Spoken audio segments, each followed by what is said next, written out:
Apple product is revealed.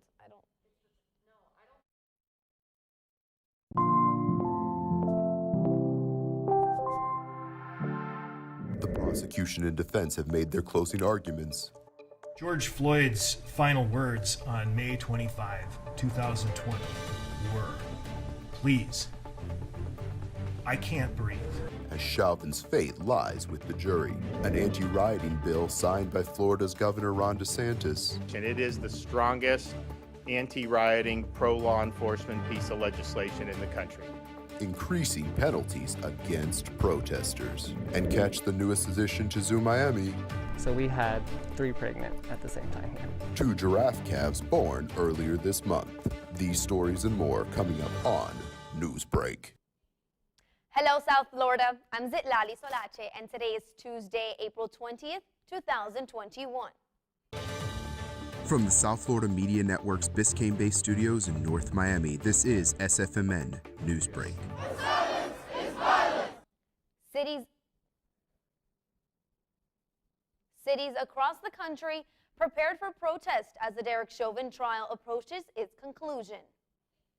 One of the most anticipated trials of the year is now in the hands of a jury, as the prosecution and defense for Derek Chauvin concluded their closing statements yesterday, leaving jury to now deliberate. George Floyd's in the closing final statements words on May 25, 2020 were, "Please, I can't breathe." I can't breathe off All that was required was a little compassion, and none was shown on that day. In closing arguments, the state telling the jury to remember as the jury decides the fate of the case, the world is watching. If the convicted of the highest charge, second-degree unintentional murder, the former officer faces up to 40 years in prison. For 9 minutes. Florida Governor Ron DeSantis signing into law a controversial anti-riot bill. I think it's really remarkable if you look at the breadth of this particular piece of legislation. It is the strongest anti-rioting, pro-law enforcement piece of legislation in the country. And there's just nothing even close. The bill signing in Winter Haven yesterday. Meanwhile, Democrats and civil rights groups say the measure infringes on citizens' First Amendment right to protest. After 6 decades, a new ruler is picked in Cuba.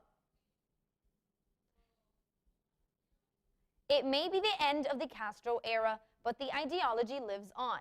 Miguel Diaz-Canel, who was already president of Cuba, is now also the first head of the island's powerful Communist Party, who is not a part of the Castro family. Diaz-Canel was chosen yesterday as the first secretary at closed-door Congress of the Cuban Communist Party. However, critics worry if change will come from him. A food drive with a very important message to the community. The network's Danielle Dukin explains the mission.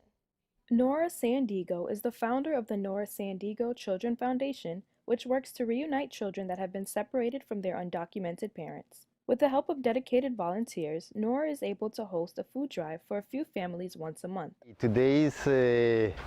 We have a drive-through, so people come, we pack some food and we provide them with the food. Make sure that place is clean and safe, and we cook, and sometimes we entertain the kids. So we do a lot of different things at the same time. Nora says starting this foundation was her way of giving back to the community. The bigger motivation is just to help our community, to serve our children, and to be part of the solution, at least in a minimum, no? For many of these families, the foundation's efforts provides a great relief. I appreciate her for helping not only me or my family, but as well as other families out there. She still managed to bring us in with open arms and accept us even though we're nothing to her, but she loves us as a family. This nonprofit organization welcomes monetary donations, but you can also donate your time by becoming a volunteer. For more information, visit their website at norasandigochildrenfoundation.org. For SFMN, I'm Danielle Dukin. Something new getting unveiled today from Apple. That's still ahead, and so is this story. So the calves will stay in with their mother for the first 2 or 3 days, and then they will be on exhibit for the people to see. Zoo Miami has a lot of stars, but none are as new as the latest additions to the giraffe exhibit. Newsbreak will be back in 2 minutes. The black truck? Hey, Christina from accounting. Yeah, hi. Hey, I used to date a girl named Christina. Oh, really? Yeah, and then she dumped me for my best friend. You want to see some photos of them that I took? I don't. I thought we talked about this, buddy. Buzzed and overshared again? Yeah. Yeah. I'm gonna call a car. That's a smart idea. So yeah, I know, that's why I did it. Hey, you're gonna get back to the top of the mountain. Does that mean I'm gonna get back with Christina? No. Oh. No.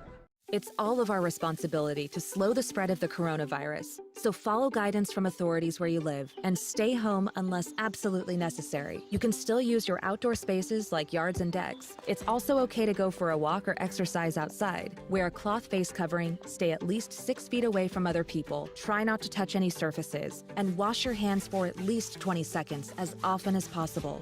Visit coronavirus.gov for the latest information.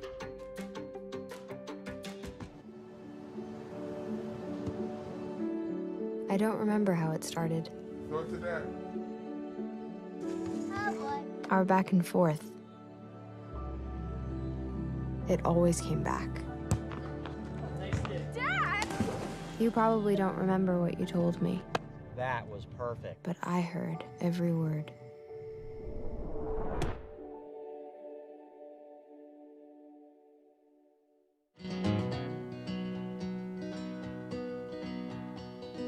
Things could be stranger, but I don't know how. I'm going through changes now. Could spend a lifetime trying to figure it out. I'm going through changes, through all of the strangeness. I'm going through changes now.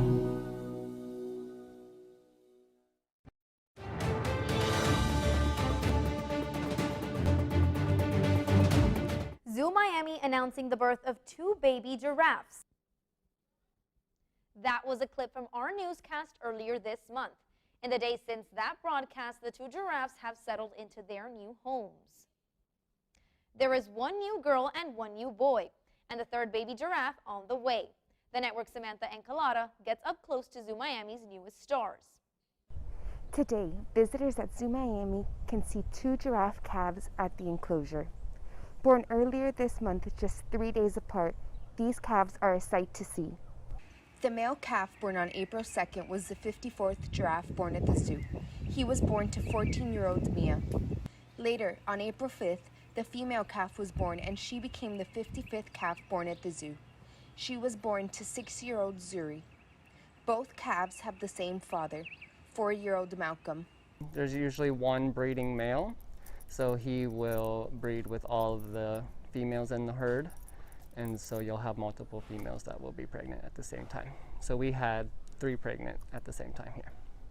The 3rd calf has not been born yet, but both male and female calves are now galloping around the enclosure for visitors to see.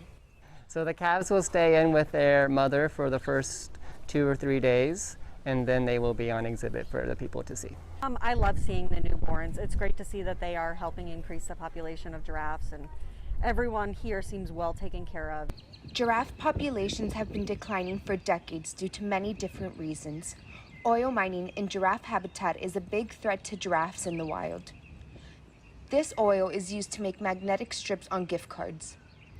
Zoo visitors can bring old gift cards to be recycled to help protect wild giraffes. If you are interested in seeing the calves, now is the time to do it. The calves will be relocated around the time they reach a year of age in hopes of increasing their population. Samantha Encalada, South Florida Media Network.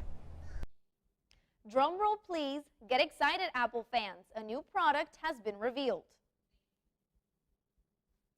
The tagline for the spring event called Spring Loaded is said to be focused on iPads and another mystery product, rumored to be a redesigned iMac, a subscription podcast service, or possibly a Bluetooth tracking device for your keys, wallets, laptops, or even your car.